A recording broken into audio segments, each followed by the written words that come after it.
back, everybody. Welcome back. I'm Matt. I'm Jimmy. And we are two average guys coming at you on the Cornhusker Nation Facebook page. Glad to have you today. Yeah, I mean, another rough week, I guess, but... I think rough week is maybe a nice way of saying things, considering what happened yesterday. Obviously, we're a little upset, so we'll talk about Nebraska today and our loss yesterday. I was actually at the game, and so I got to see a lot in person. For those of you on TV, watching it on TV at home, you got to see it live on TV. You got to see replays. I didn't really get to see any replays, so maybe I have some better insight. But okay. But yeah, I'm interested to see what you guys think about the game yesterday. Obviously, no one's happy about it. We're not supposed to be happy. We're allowed to be mad that we lost. So I mean, really just a lot of discussion. Jimmy, kick us off. Let us know what you think. Tough loss, man. There was a lot of talk going into the game about how Troy went in and beat LSU at LSU last year. I didn't really think that was going to happen again. I think they had a different quarterback last year. I think they beat Texas the year before. Maybe. If I remember correct. But I think they, it wasn't the same Troy team that went and won at LSU last year. They didn't have the same quarterback. So I didn't think that we really had too much to worry about. Honestly, I thought we were going to roll over them. I thought we were going to run the ball, especially, everyone expected Martinez to be out. It was not a surprise. I thought we were just going to run wild on them, and we did not. The offensive line was not very good. No. We started with Yep. I don't know if the play calling was... At times, it wasn't the best. I don't think, in general, it was terrible all around. I don't think it was great. I think we could have put... is it down too low? Either way. I think we should have maybe given Bunch a few more downfield throws for one. But I don't know. I just think the game plan with Bunch wasn't great. I guess I'm having a hard time describing how I'm feeling about this. Go I feel like we had a game plan, and I feel like we had to change that game plan because of our first possession when he threw an interception. Right. When he threw, as soon as he threw that pick downfield, for one, he was scrambling. He never should have thrown that ball. The coverage was there. It was a poor decision to throw it. But I feel like after that, the play calling was don't throw the ball downfield. We have to run it. Their game plan was we're going to make him throw the ball and we're going to stop the run. Right. So we decided to divert to passes to the left, to the right. It worked a few times. Yeah. We actually had some really good plays that went to the left and the right, some of those short passes. One thing that kind of irks me a little bit so far, which once again, take this all with a grain of salt here. I'm not trying to be totally negative, but one thing that came out of a lot of the camps in the summer and in the fall before we all got started here is how good our tight ends are. How much he wants to get them involved, because we even gave Brandon Reimers a scholarship. And we barely even see him do anything because we're not getting our tight ends involved in the pass game. Now, when you got good coverage on your wide receivers, which they had safeties over the top yesterday, they were doing a good job of covering Spielman and Morgan. One thing we didn't do was utilize the slot guy or a tight end to run a shorter route, maybe 5-7 yards, and try to hit him maybe on a quick slant. Well, in the first play of the game, he threw a quick out to Stanley Morgan for 5 yards, and I was like, oh, that's good. You get him in a rhythm. Yep. We'll probably see a lot of that because, he hasn't played much, so a lot of those types of plays. But through those first few drives, we could not move the ball. I didn't think we were going to score any points. No, it was rough, and their plan was to attack our run game, and they probably saw us against Colorado, and they knew their Nebraska defense is going to keep them in the game. We're going to be able to score some points, but their defense is good enough that they're going to be stopping us. They're not going to allow us to score 30, 40 points on them. So I think they knew that coming into the game, and our defense held up. Our defense did good. I saw a lot of people kind of judging our defense on how they played, but really, our defense was not the issue. 24 points. And one of those touchdowns was late in the game, and really we had some decisions to make again on 3rd and short, 4th and short. We didn't execute, and or we didn't go for it on fourth down. Twice yesterday we could have gone for fourth and 2, and then we get a delay game penalty. Yep. So then and we missed a field goal. And I almost felt like that was on purpose, like they were taking the delay game to get a little bit more space for him to kick it. I don't know, but then he booted it right. I mean, I don't know if last week's game when it was 4th and 1, 4th and 2, if that stopped them from trying to go yesterday. But I feel like yesterday, 4th and 1, 4th and 2, I mean, we were losing both times. Those fourth down potential conversions, and we didn't even attempt to go for it. And the offense kind of stayed out there for a while, and then they brought them off, and it's like, oh man, come on, you got. I've said this before. I think you look back at Amani Cross, and I think of Zigbo as an Amani Cross type guy. He's lost some weight, but I still think he's got the bulldozer mentality where you can push him up the middle. But you also have to look at how our offensive line produced yesterday. And it just they definitely took a step back from the first week. It wasn't a good product. Either that, or the Troy defensive line was that much better than Colorado's defensive line. I don't know. Everything I heard all week was how undersized their defensive line was, and that's why I thought we were going to roll over them. I thought we'd just be able to push them around, and maybe they thought they were going to be able to push them around. And then they started bringing different packages, different linebackers and defensive backs, and so our special teams has not been good so far this year. They need to figure something out big time there. Giving up a punt return for a touchdown is unacceptable. And we missed a couple tackles, and it was just bad coverage. It was very bad coverage. Saw a couple guys running downfield where they just kind of gave up on the play.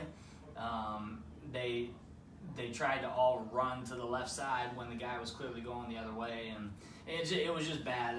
Lightborn has probably been the only guy on special teams that's been showing up.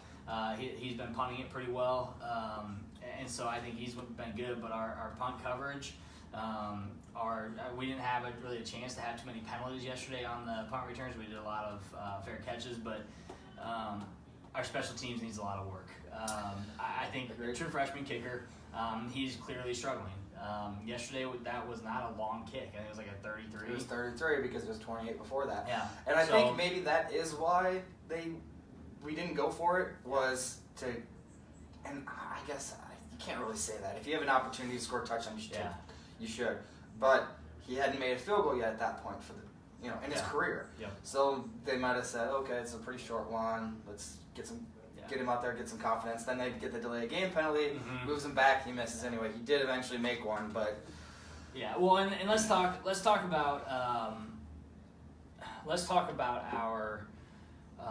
our kick coverage on that punt that they miffed. So they miffed a punt, and at the 8-yard line, I believe, and we go down there and we covered it. Yeah. But we didn't score. We had 2 points. Yeah, to me that's the difference between the Huskers that we used to know and love, and we still love them, but that's the difference between like a Bow team. I think a Bow team would have scored. Riley, maybe not. But I thought the play calling was really crappy there, where we're on the 8-yard line and we don't score. That was a perfect example of where we have been and where we want to be.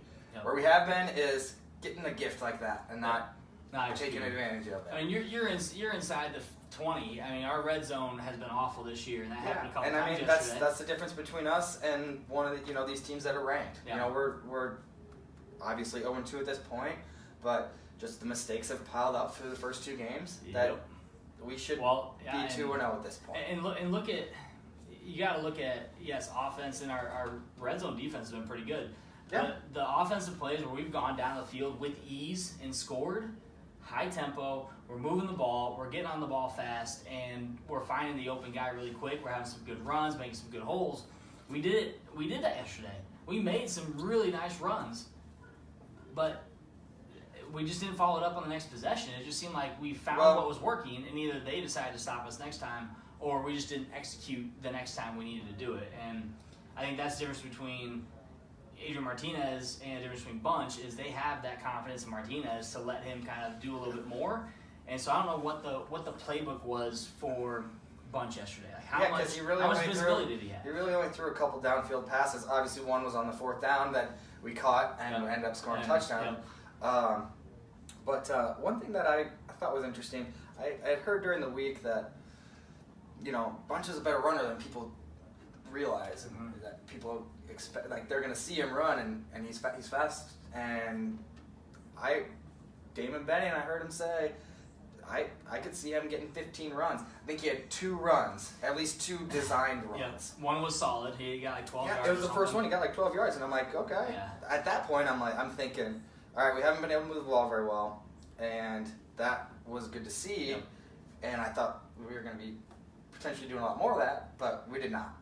And it just seemed like it was a lot of handoffs to Bell and Washington and Azigbo that, at times looked good, but altogether wasn't enough. I think part of that too is they didn't want to do any of those designed runs anymore because of our offensive line and how poor they were playing.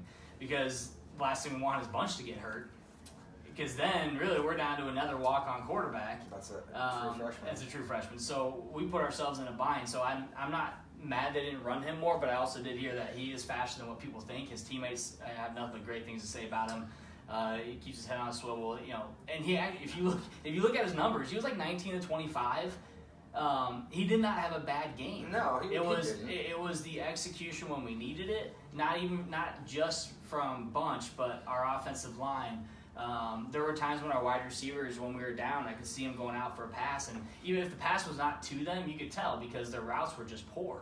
They weren't running as fast as they could. I mean, they're not tricking the defense. They weren't tricking the defense into thinking, hey, I'm going deep for a pass, or I'm going to make an out route and they're going to hit me. It was very easy to read our offense and what Bunch was going to do. And kudos to Troy. Troy came out and they said we're going to win.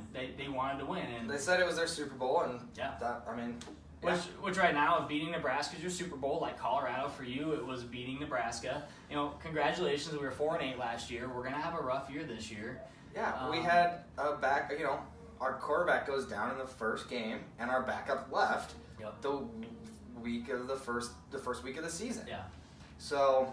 But here's another thing that's been killing us: those penalties. I was gonna say. Was it 21, 22 penalties in the first 2 games? Yeah, I was gonna say the game came down to not executing on offense and poor offensive line play, penalties, turnovers, and then I thought the defense did play really well. They have in the first couple games, but the times when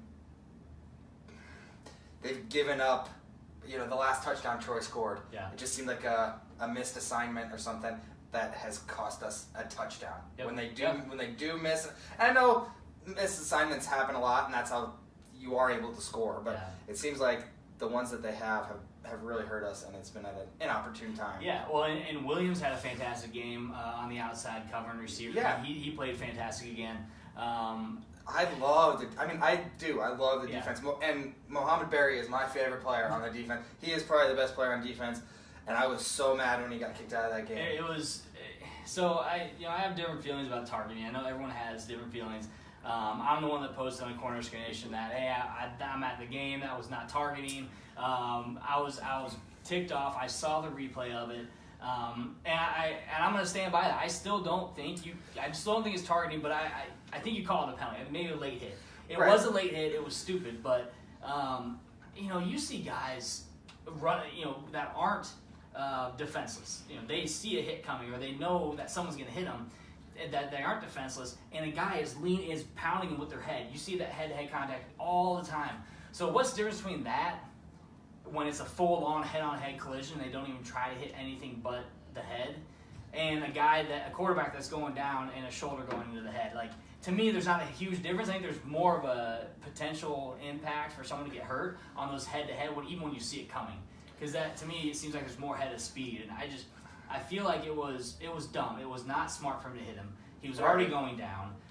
No reason to hit him. But as you and I talked about yesterday as well, you got someone like Mo who's going to get tossed for the rest of the game. Which honestly, Will Honus came in and played fantastic. Yeah, he did, and that was a good thing, I think, because there was a lot of hype around him coming in as a JUCO, and then he ended up not necessarily performing poorly, but he ended up not winning a starting role. Yeah.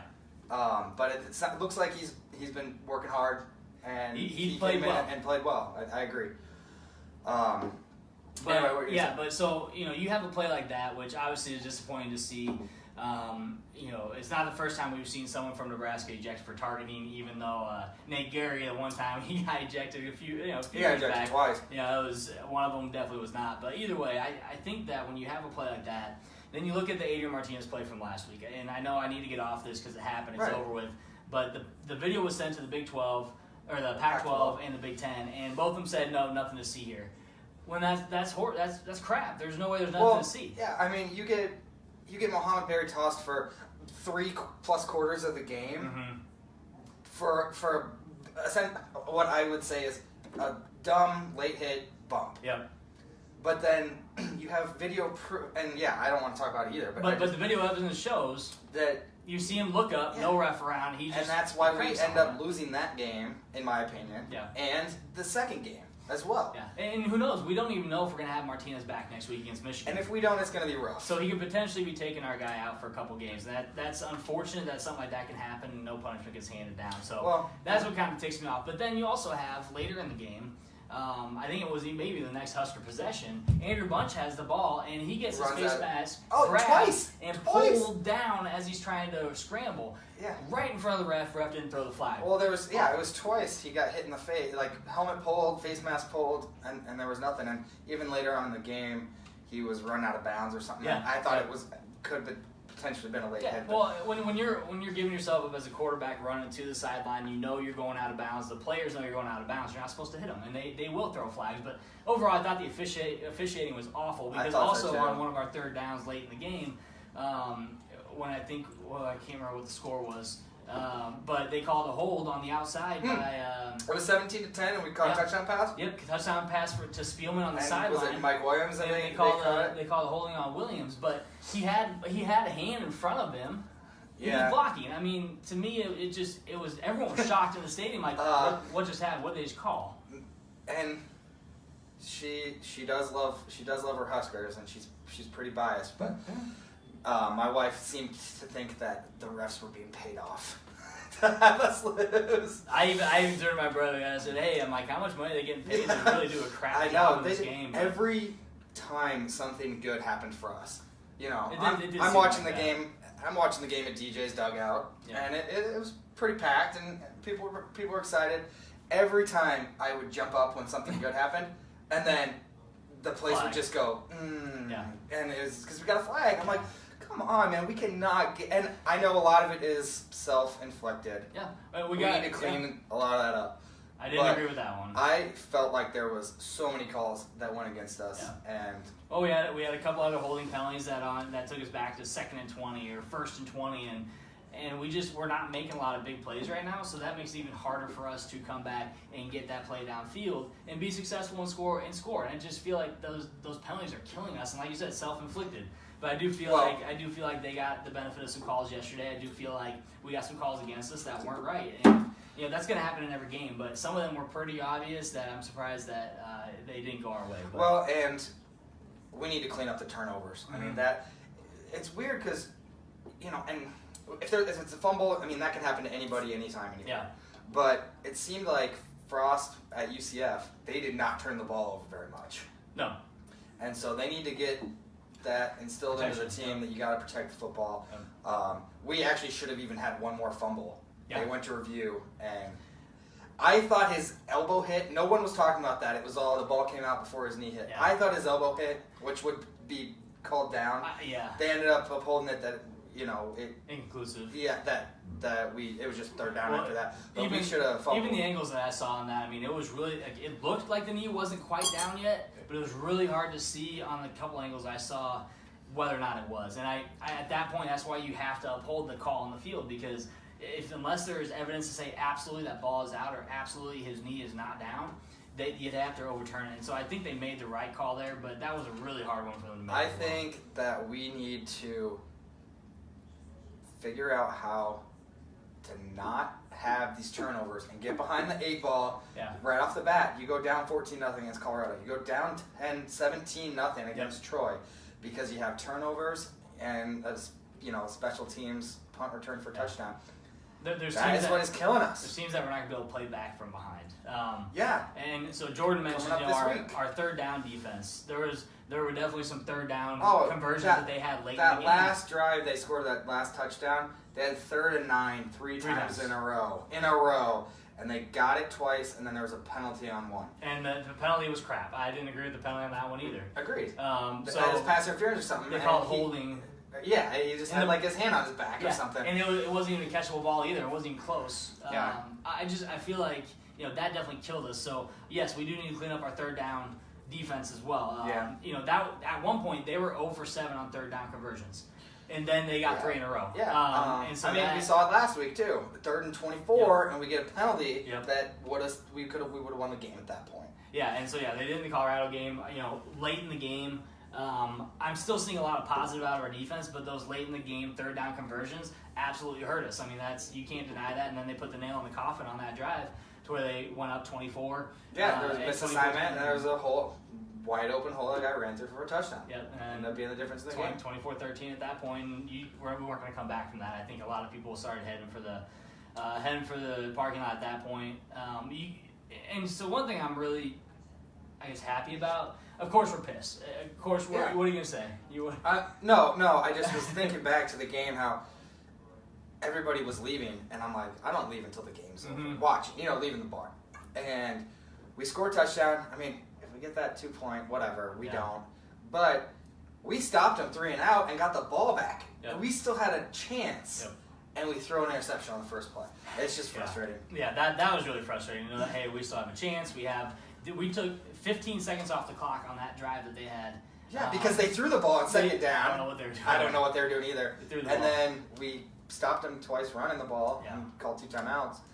So that was exciting to see that our defense really stepped up there. But I will tell you, the crowd was super into the game. Anytime we had it was packed. I was surprised. I mean, not surprised, but second, third down plays, everyone was up. I mean, that stadium was the loudest I've heard it in a long time. It was exciting to see that type of excitement. And also leaving the game, people were upset. I mean, obviously, people, you could tell on their faces they weren't happy.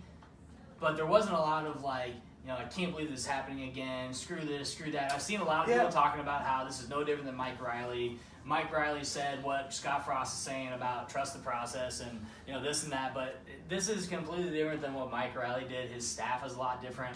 His staff is actually more vocal, and the team is taking responsibility for what's happening on the field. I saw the players have said, this is on us. This is what we're losing because of us. It's not because of coaching. Frost would probably say differently. We're not coaching well enough right now. But I haven't seen too much online. I saw a couple posts that people said, I can't believe how negative people are being. I haven't seen a lot. I feel like a lot of it is, I posted a clip of Scott Frost's press conference. I mean, we knew it was going to be tough. Like I said, we knew we weren't going to win the national championship. Frost knew it was going to be tough. He didn't come in here thinking, he still, and guess what? We still can't win the Big Ten West. Well, we still can. If he wanted easy, he could have just stayed at UCF. They're a top 20 team. Yeah. He obviously is more ambitious than that. He wants to turn this program around. Yep. This is, I mean, what do you think the season would be like right now if we had Mike Riley? Oh, God, we wouldn't sell out. We at 0-2 because, right now, 0-2, we would lose our sellout streak. So, Akron game didn't happen. We probably, at this point in time, Tristan Javier would be our starting quarterback. Yep. So, I don't know what would happen with that, but I think we lose to Colorado that first game, and then morale is just way down. I still think with Langsdorff as our offensive coordinator, we would have lost, and I think we would have given at least 40 to Colorado.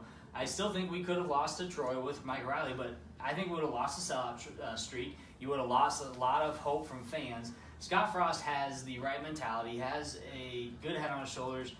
He believes in the players. The players believe in him, and the players are taking it upon themselves, holding themselves accountable for everything. Frost isn't coming out and apologizing or saying, this is our fault. He's letting the players do the talking. And I think that's accountability. That's them growing into being young men and taking responsibility for how they execute on the field. And we never, ever would have seen that last year. Well, and you're totally right. And like you said, you could still win the Big Ten. Mm-hmm. The Big Ten West, every team freaking lost yesterday. We lost except for Iowa and Illinois. Seven games. The Big Ten lost 7 games to non-conference games. Okay, so non-conference schools that are all unranked. Right. Okay. So, is there anything else you want to talk about with the Nebraska game? Yeah. I hope fans realize, and there was a post on Cornhusker Nation earlier today as well, is We had the Scott Frost clip, and then there was a post about not giving up hope. I mean, really, you can't just lose hope because we're 0-2. It's going to be a rough season. We might go 4-8 again. Yeah. We're not going to go 3-9. I doubt that. But we might go 4-8. We don't know, or 4-7. We don't know how the season's going to play out. But the thing is, we brought Frost in. Everyone's excited, and then we lose 2 games, and everyone's like, "I thought Frost would do this. I thought Frost would do that." I mean, people just need to kind of calm down, cool their jets, step back, and think about what he had to come into. He's cleaning up a program that was run really, really crappy. I mean, it was a terribly run program. Kids didn't know how to tackle. And Diaco said they didn't know how to tackle, and then it was like they got worse because Diaco got there. They're bringing in new schemes. They're trying to do something different than what Nebraska's been doing for years. So these guys, even seniors, are now used to 3 years with Riley and now 1 year under Frost. They're doing things they haven't done before in the weight room, on the practice field, in games. Give them time. They are kids. Yeah. We're not a pro team. And they need to learn how to win again. We've lost a lot of games. Mm-hmm. We've lost 8 of the last 9 games. It's really tough to swallow when you think about that. I think we get a win. The only thing I've really seen is the hate is from non-Husker fans. The Iowa fans. You guys know who you are. Actually, I haven't seen too much from the Iowa fans. And actually, more joking than kidding around. They've been nice. And actually, they know. They know that it's going to be tough for us. But Frost said it. Get me early. Yeah. Because later on, we're going to be getting you. Yeah. So get us this year, Iowa, I guess, because and actually by that point in time in the season, that's their last game. Yep. I mean, they should, depending on injuries and Martinez's status and stuff like that, we should be on a pretty good track. Well versed. I think there's still a lot of hope for the season. So guys, don't give up. Don't give up on Frost's staff. They have the right attitude. They have the right skill to get these guys to where they are. And someone's mentioned lack of talent. I disagree with that. I believe we have a lot of talent. I do too. It is putting that talent on the field that was different than what it was supposed to be in the first place, and doing those different schemes and having them learn something they didn't learn before. So it's not the talent itself. It is the execution, and it is the training of those guys to understand their position on the field and their assignment. And that's the difference between not having talent and then just not executing the talent. Well, and look at what we have. Adrian Martinez, true freshman. Maurice Washington, true freshman, who looked great, by the way, yesterday. Yes, he did. Mike Williams, true freshman. I mean, there's a lot of good things. And I think I'd said the wrong team to you, but I was looking it up. Saban lost to Louisiana Monroe his first year at Alabama. Lost to Troy. Rome was built in a day. It is what it is. Yeah, I saw a lot of people posting that. Rome was not built in a day, and if you truly believe in that, you look at Tom Osborne. He didn't start off stellar either. Give Frost some time. And I mean, no good coach did, unless they got a seniors, junior studded program that was good when they got there. You just don't see it. It can happen. I mean, Kirby Smart is doing it right at Georgia right now. Yep. But I mean, you see Chip Kelly. He's 0-3 at UCLA. They lost the first 3 games. Tom Herman's in his second year. He's still struggling to find an They had a big win. That was a big win for them. Yeah, to me, against the USC team, it was overrated. But for Texas, it was huge. For Tom Herman, it was huge. They beat a top 20 team. I listened to an interview this week with somebody that does media journalism for Texas. And he was like, this is a big one for Tom Herman. Like, if we lose, he's gonna be on the downslide because people are which is unfortunate. Which is not. I know it's kind of how Nebraska is too. I mean, we have Frost now. I guess it's different, but it's high expectations. Yeah, if you come in as a super hotshot coach, a couple years down the road, things aren't going the way. They'll just look for the next best guy. Yeah. So and I see Josh Heupel's doing great things at UCF. He's got a lot of talent that was already there, but he's doing a good job of coaching that talent still and keeping them moving in the right direction. So I still think there's a lot of positive to take away from the game. You can point out really penalties, turnovers, special teams, turnovers. Those 3 things. You take those 3 things out of Colorado, take those 3 things out of the game yesterday, we win both those games. Yep. Easy. Forget the execution. We were still in the game. And with how bad our offense was playing, because our defense was playing that well. Right. So anybody that thinks our defense isn't playing well, yes, clean up the third downs late in the game, absolutely, against Colorado. But they're tired. Man, we're on the field way too much on defense. You see that in the pros too. You see it in every game where they just get tired. Nick Saban also, yes, Micah. Nick Saban did lose to Nebraska once. We blew him up yes. when he was coaching Michigan State. Yes. Thanks for the reminder there. That's always That fun was to know. 97, wasn't Yeah. it? When we 97 won the championship. So, yeah. Played them early in the year. That's I remember right. we had some Deneen family function, and I remember people were like nervous, and we blew them out. I just remember It had I on the radio. was like 10, 11 years old, so I think it was I can't remember at this point. It might have been because it was probably around Labor Day. We must have had some type. 95. It was 95. Okay. It was 95. So I was 9 years old. So yeah, I don't remember that. But okay. You're probably right, Micah. You can look it up. I'm sure he is. Yes. But I still think there's a lot of things. Yeah, 50 to 10 in East Lansing. So I think there's so many good things to look forward to. We have Michigan next week. Listen, we know Michigan they're a defensive team. So if we get Adrian Martinez back, I think I'm calling right now. If we have Martinez back next week, and he's healthy, and I don't think he was doing warm-ups yesterday. I don't think he wasn't healthy. He wasn't 100%. Right. I think we get him back. He's going to be 100% next week. We can beat Michigan. We can, and people can laugh at that all they want. Michigan's nothing special, guys. They have a poor offense. They have a defense. We have to figure out how we can beat the defense. And guess what? You watch film every day during the week on offense, figure out how to beat that defense, and you can do it. If anybody can do it, it's going to be the Frost style of offense to beat a Michigan team. Yeah, I'm actually really excited about this game. I'm pumped. Because, everyone's kind of down right now. Mm-hmm. And we got an opportunity to play a top 20 team on the road. First road game. Yep. With a and team, try to steal a win. I mean, I'm very excited. A hungry team. Yeah. These guys they're pissed. They are not happy that they're losing. They're very upset. They're holding themselves accountable. What do you do when you hold yourself accountable? You come out and try to be your best that next game and do even better than you did the week before. And some people can say this week maybe we didn't do that. On certain parts of the game, absolutely. But guess what? Our defense was just as strong. And I think we're going to have even a stronger game next week. I think we're going to get some sacks next week. We didn't do a lot of that yesterday. Their offensive line played pretty well against us. Yeah. But I think next week we go into Michigan, and I think we can show them a good game. If we don't win, I bet you it's going to be a nail-biter. I can tell you that right now. We're not going to get blown out by Michigan. I certainly hope that we can just stay away from early turnovers, early mistakes that get us down early, like I said before. 14-0, 17-0. Yeah, I mean, you can't get down like that. Yeah, so I'm pumped for it. I'm excited for the game. I'm really excited. It's an 11 o'clock game, and I just hope that we come out on fire and we learn from these last two games and say we're not doing that again. And guess what? Frost, his first Big Ten game. Guess what? He's saying, I don't want to freaking lose that game. Well, and when he was his first year at UCF, they went on the road. It might have been his first road game, maybe not. Anyway, they went on the road at Michigan, and they ended up losing by 20-some points, but they played tough, and they especially early on, it was a close game, so I expect the same. Yes, I think we'll do fine. I'm not worried about Michigan. I still think Michigan's overhyped. I think they're overrated still. Maybe not overrated, but I think they're overhyped. And I think once we get into Big Ten play, I think Michigan's going to get exposed, and I think they're going to expose fast. Yes, we still have a chance to win the Big Ten West.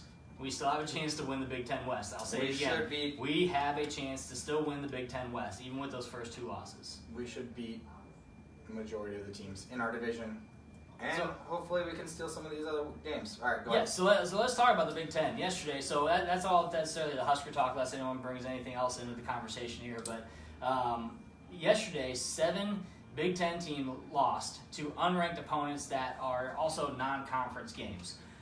So you got to think. I mean, how many of those were Power 5? Well, Wisconsin lost to BYU. BYU is not necessarily Power 5, but they're one of those independents, so it's whatever. I mean, you got Mizzou and Kansas. So Purdue lost to Missouri 40-37, and Rutgers lost to KU 55-14. That's outrageous. KU, first of all, has been the worst Power 5 team in college football for years. For years. They won their first road game. They won their first game on the road in 9 years last week when they won. That's really bad. And then they killed Rutgers at home yesterday. So Rutgers, they are still not a great program, and they haven't been since. What did Ohio State beat Rutgers by? I don't know. I don't know if they beat them by that much or not, but I think they beat them pretty good still. But Wisconsin loses to BYU. That's probably the biggest story yesterday. Was the Wisconsin I definitely loss. think so. That was a preseason playoff team that all these guys were picking. So that changes the atmosphere of potentially a Big Ten picture in the show, West or East. If people are looking at how the West is doing now, everyone's going to say it's going to be the East. It's going to be Ohio State. It's going to be Michigan. That's who they're going to pick. It is. But at the same time, I don't know how much of that you watched, but you stop the run game and you make Hornibrook have to work. This is what we've said before, and you can beat them. Because I think we could do the same thing to them. As long as we have a healthy Adrian Martinez. We talked about it last week, in fact, that if you stop the run game, and make Hornibrook throw. Taylor is good. But that's how you beat Stanford. You stop Bryce Love. And Stanford, tell you what, Stanford's going to lose in 2 weeks. They're not going to be in the top 10 anymore, so we'll get that here in a second. But yeah, Purdue lost to Missouri, so Purdue's got three losses. They're 0-3. They lost to Northwestern, they lost to Eastern Michigan, and they lost yesterday to Missouri. And they play Boston College, who's ranked this week, and they're going to lose. Yes. And then we play them, and they're going to lose. And Northwestern lost to Akron, 39-34. Get this. I didn't know that until today. I did not pay attention to that. When you check scores, it's usually you're checking the ranked games and I'm checking the Cubs game and all that type of stuff. So I did not know that they lost to Akron. Thorson was 33 of 52. It's a lot of passes for Thorson. For a guy that can run, which once again tells you he's not 100%.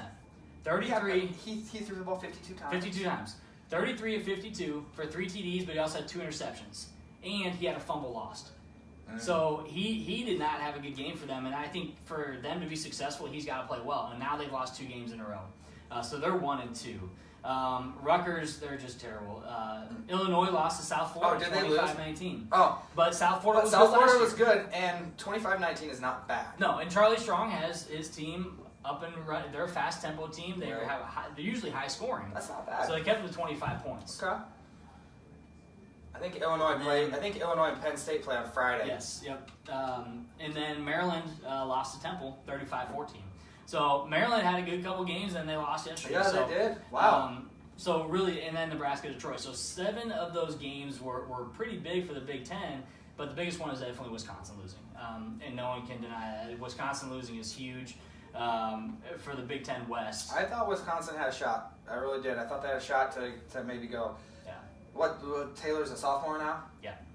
Yep. So I mean, this still be good next year. Wisconsin, So Nick says Wisconsin's been overrated for years. We almost beat them 2 years ago. Yeah, we screwed that one up because we gave them an extra field goal chance. We weren't good that year. We were good that year. 2 years ago. Totally agree. Yeah. So so we can play with them for sure. I think we can play with everybody that's left on our schedule. I think. But like Nick said, Ohio State is going to be tough. Can we compete with them? I think a lot better than we have in the past. I think this team has more fight than what we've seen. So I think we can compete with them. It's going to be tough to win. TCU hung with them really good last night, and then 2 critical mistakes towards the end of the game. A stupid shovel pass, and then a punt that got blocked because of a poor snap, and then poor execution by the punter as well. So TCU could have beat them last night. But they have 3 guys. That game end up 40-28? 40-28. But they got Mike Weber, they got Dobbins, and they got Haskins in the backfield. Yeah. Wisconsin's defense is beatable. Ohio State's defense is beatable. Nick Bosa got injured yesterday as well. So with Bosa being out, I don't know. They said something about a hamstring strain. So he strained groin. Oh, that's tough. He's got a groin injury. That's tough. We'll see. Tough to come back he came back out and be 100%. He came back out of the locker room just in Ohio State shirt and shorts, so he wasn't dressed when he came back out of the locker room. He looked extremely upset about it. This guy's a force to reckon with on defense, but their defense still looked good. They still have good guys out there, but you can figure out a way to beat that defense, especially on the pass. You have a good shot of winning the game, but they are going to be hard to stay with. They're going to be hard to beat, and they're going to be hard for anybody to beat. As much as I hate saying that, they are a good team this year, and they've been for years, but they're a solid team. They won 3 games without Urban Meyer. Not that makes that big of a difference, especially because he's at practice. But yeah. So I think that's going to be our toughest game. But every other team that we play, they're beatable. You figure out Wisconsin one-dimensional in the run game. Hornibrook is good, but he's not that good. Is he going to beat you with his arm the entire game? He's not going to do it. Right. And they got a tough one this week. We'll get to that later, I guess. Yes. So the Big Ten, that was definitely the big story from yesterday. It was the Big Ten, and it really faltered yesterday. It was a really rough day for the Big Ten. I already talked about Nebraska. Let's talk about the top teams. The top 5 teams won pretty easily. Minus Ohio State, they had a challenge with TCU, but Ole Miss wasn't even they were up 7-0 and ended up losing like 62-7. 62-7. I mean, So I think one person posted, "Hey, bright side for Ole Miss, they didn't give up a score in the fourth quarter or something like that. I mean, they really? just something like that, but they were still had 62 points. I mean, that was just bad. So Ole Miss isn't good. I didn't expect them to stay with Alabama. If anybody's going to beat Alabama, if anyone's going to beat Alabama, it's going to be LSU, or Georgia. I think those two teams. And I mean, we'll get to it too, but A&M hung with Clemson, and Alabama plays at Texas A&M this weekend. Mm-hmm. Or is it at Texas A&M? It is at Bama. Oh, it's at Bama. Damn it. Yeah, A&M at Bama. All right. Well, either way, because um, A&M went to Clemson. it's true. Jeez, they had to play at Clemson. And at Bama. Welcome. Or no. They played Clemson at home. Okay, I was gonna say welcome Jimbo. No, they played Clemson at home. But Oklahoma squeaked by Iowa State. They beat it by 10. That was a close game. It was on the same time as Nebraska. I was Yep. kind of keeping up with it because the score was changing much Yep. faster than Nebraska's. Iowa State was hanging with them. Yeah, And we knew they would. And they didn't have their quarterback from last year. He was out. It's true. Yep. I don't know. They've only played one other game, but their quarterback was out. So they beat Oklahoma last year. Yep. So there was a lot of talk around that this week, but especially because this game was in Ames. But Yeah. yeah, And Oklahoma looks pretty good. yeah, Kyler Murray. I mean, he had a hell of a game. He was 21 of 29 for 348 yards, 3 TDs, and 77 rush yards. So I mean, Kyler Murray. I mean, I was kind of on the fence about him at the beginning of the year. Like, man, they got a lot of hype. His first game, he was 9 of 11 for like 200 some yards. I'm like, that doesn't really show who he is because he's not bombing the ball downfield Right. for 30 yards per pass. So I think Someone they need to watch out for is Oklahoma State. Yes. But And Oklahoma State beat Boise State yesterday. pretty handily. Pretty handily. So really, I mean, Kyler Murray is the real deal. But LSU beating Auburn is the other big story from Right. yesterday. So LSU was like 23, I think, at the beginning of the season. They beat Miami, who was 8 at the time. Miami drops to like 21. LSU jumps to 11 or 12 to 12. They were 12. Yeah, and then they go in and beat Auburn yesterday. They had a field goal to win the game, and that was huge, 22-21. I mean, LSU, I think I even said it on the show last week, I think LSU could win that game against Auburn. I talked to some other people during the week, and I said that's going to be, I think, one of the better games to watch is LSU Auburn. It was funny because listening to different things throughout the week, everybody said, "Oh, Joe Burrow, there was a lot of hype around him, but he's just been pretty average." And I mean, he played pretty well. Burrow versus Stidham. I mean, a lot of people were high on Stidham. Everybody was like, he's pretty average, and Auburn this and Auburn that. Now, Auburn's defense, Stidham's good, but yeah.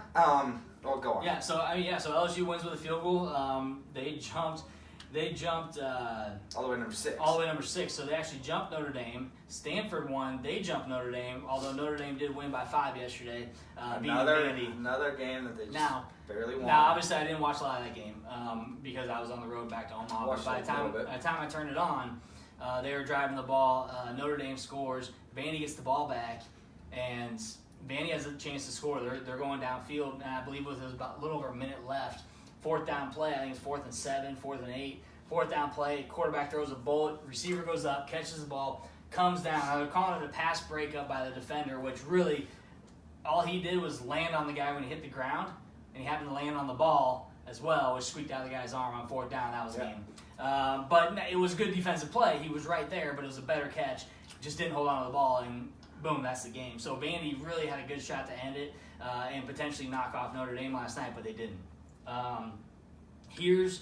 And Wimbush was 13 to 23 for 122 yards. They brought really bad. They brought in Book, their backup, who was 3 for 3. He had a TD pass as well. Now Wimbush did have over 80 yards, 84 yards rushing and a TD.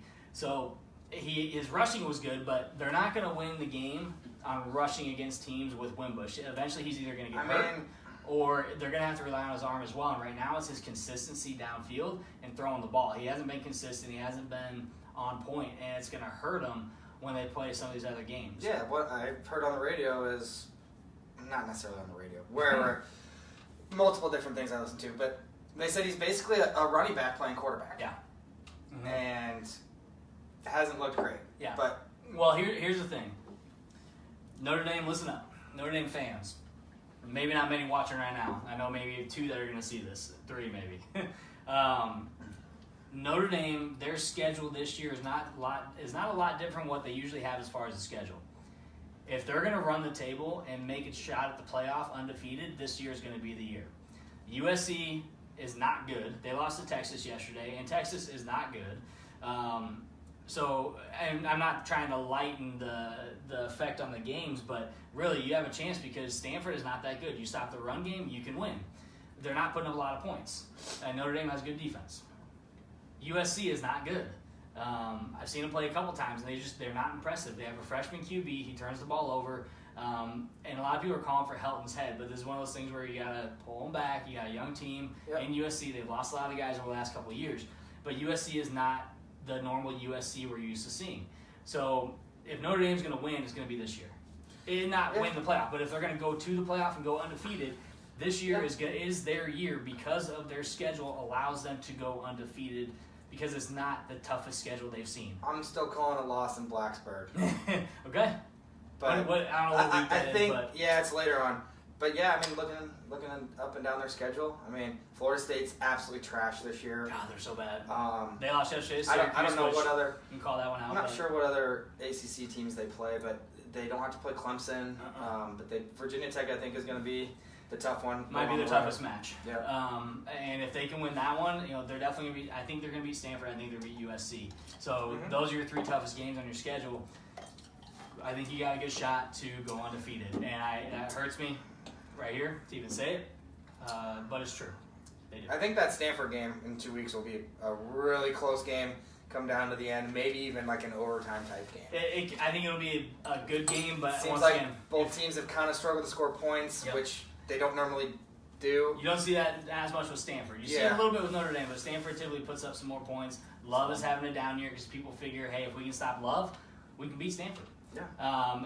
It hasn't happened yet, but Stanford's a very beatable team.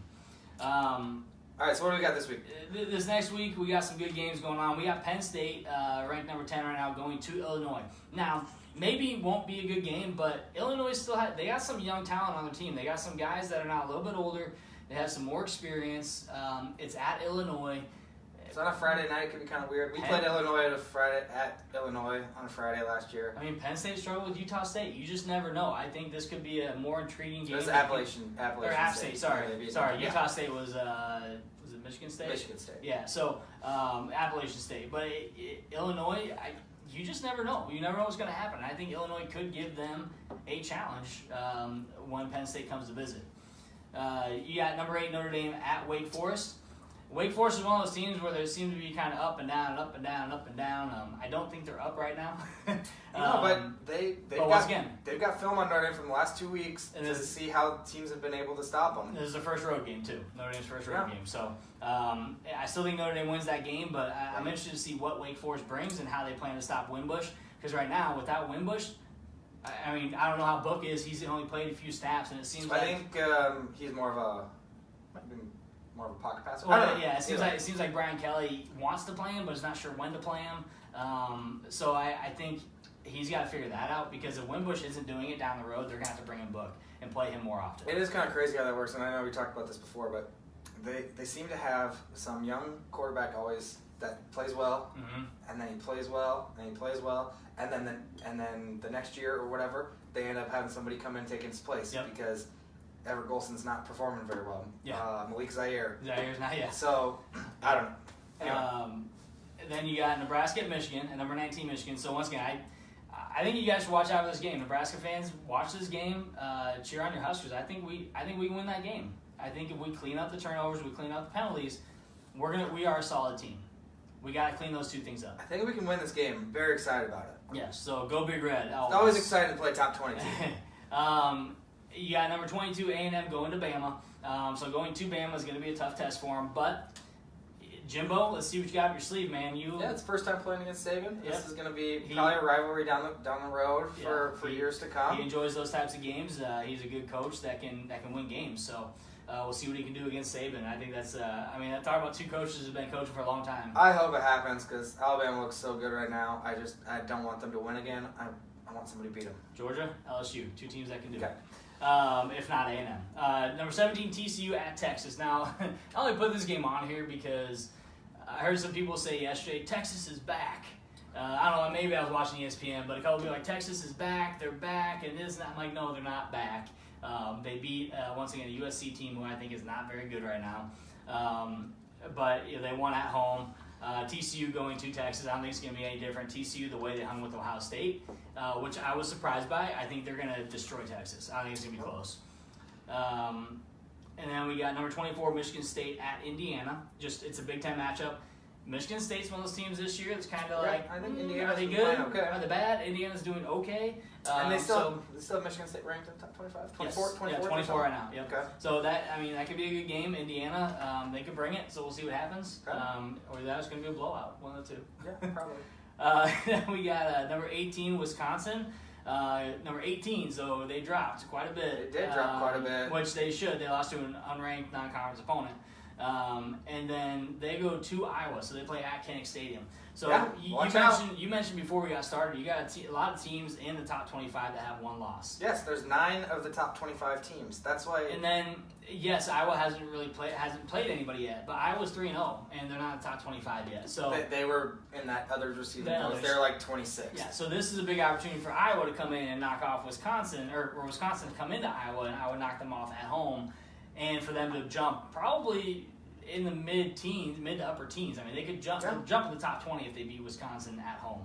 But then that just leaves a big hole for Wisconsin. That puts Iowa as the top runner for the Big Ten West until Nebraska beats Michigan. I think at this point, the Big Ten West is so wide open. I mean, Northwestern's in first because they beat Purdue. Because they beat Purdue, yeah. That's really it. Yeah, but they're 1-2, so I don't see that going anywhere. But yeah, so Iowa's got a big chance against Wisconsin this weekend. Then you got Arizona State at number 10, Washington. A little bit of an intriguing game there. It's at Washington. It's a late game. It's a late days on West Coast. But we'll see what Jake Browning and Washington has against Arizona State in that last game. Did you purposely skip the main event? Yes. Okay. Last talk. Okay. So number 7 Stanford goes to Eugene, Oregon to play number 20 Oregon. I think Oregon's going to win this game. That game is going to be interesting. You got typically a high-flying, fast-tempo Oregon against a Stanford who's pretty strategic in the way they play their games. They're not a fast-tempo team. They take their time. They're very, very set in their ways on how they run plays. And you got an Oregon team who just goes. Right. Once again, you stop Bryce Love. Yeah, and that's your goal. Stop Bryce Love. Stanford defense isn't bad, though. It just depends on how Oregon's defense is. Mm-hmm. I mean, we were able to put up 35 on them last year. Yep. Or was it 35? Did we lose 42, 35? I think something like that, yeah. So yeah, I mean, I think if Oregon can stop Stanford the way that some of these other teams have kind of slowed them down, yeah, then I think that Oregon wins this game. Yeah, it's gonna be. I think that's gonna be a fun game. So that's an evening game. Stanford, Oregon. It's maybe a 7:00 game. It's at Oregon, but it's being ABC played a little earlier on ABC. So probably be game day. I don't know. I guess. Yes, they are going to Eugene. They are. Okay. They're going to Oregon for that game. So watch out for that game. But I think the Big Ten really needs to redeem themselves this next week. Have teams like Nebraska show up, and even if we don't win, play better. Clean up some of those mistakes. And then you got obviously the Big Ten teams. We just can't be losing to non-conference unranked opponents. It doesn't look good for the conference. I mean, we've talked about it. I do, even though we lost, I feel like the effort is still much better than it has been. Yes. Especially on defense. Wow. No, it's just interesting. Like I said, 9 of the top 25 teams have a loss, which is weird. But you have a team like Auburn, and you lost by a point. I get it.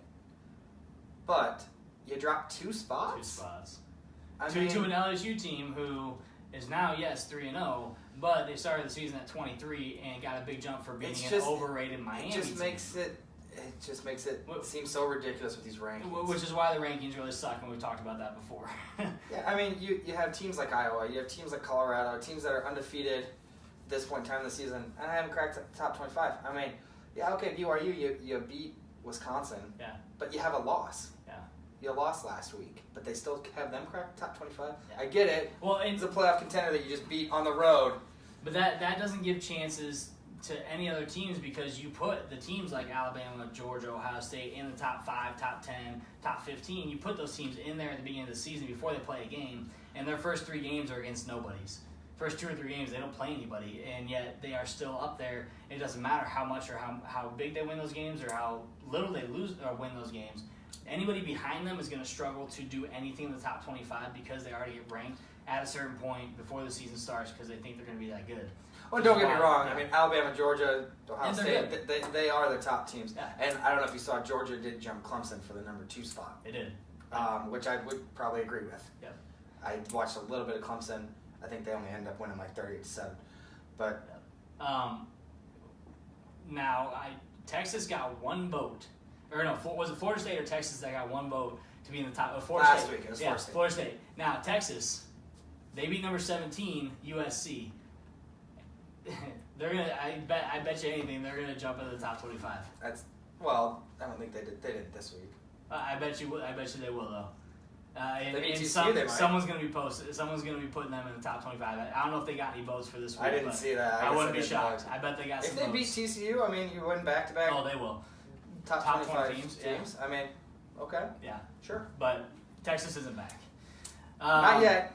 Not yet. You know what?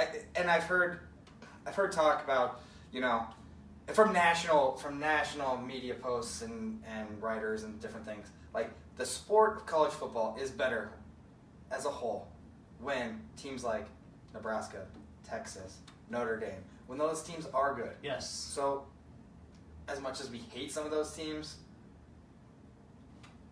if we're going to come back to what we used to be, we're hopefully going to be playing some of those teams. Yes. We know. And we when know it comes they're down, gonna do it, yeah. when it comes down to it, if we make the playoff a few years down the road, how cool would it be if we played Texas in the playoff? Yeah. If we played Notre Dame in the playoff, something like that. That'd be awesome. Yeah. Even if we lose a game, it'd be awesome. Yeah. I mean, teams are going to get better. They're going to have down years. They're going to have a decade where they're down. It's the expectation. Alabama is going to get there where they have a down year or 2 or 3 in a row. It's going to happen.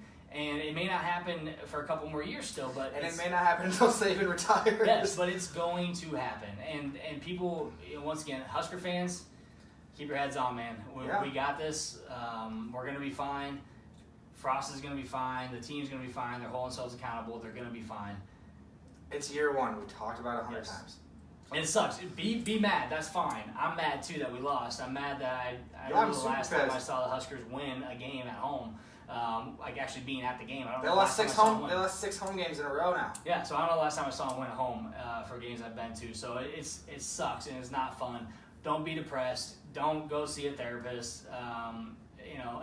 Throw some cold water on you. Relax. Drink a beer and say, we're good. Yeah. We're good. We're going to go into Michigan. We're going to finish the season out. We're going to have a good We're season. not back yet, but we're going to be. We're going to be. Once again, you see us later in the season, you're going to see a different team than you saw the first 2 games. And lessen Like those you said, turnovers. Like Frost said, get us early. Yep, because after that, boy, I'm coming for you.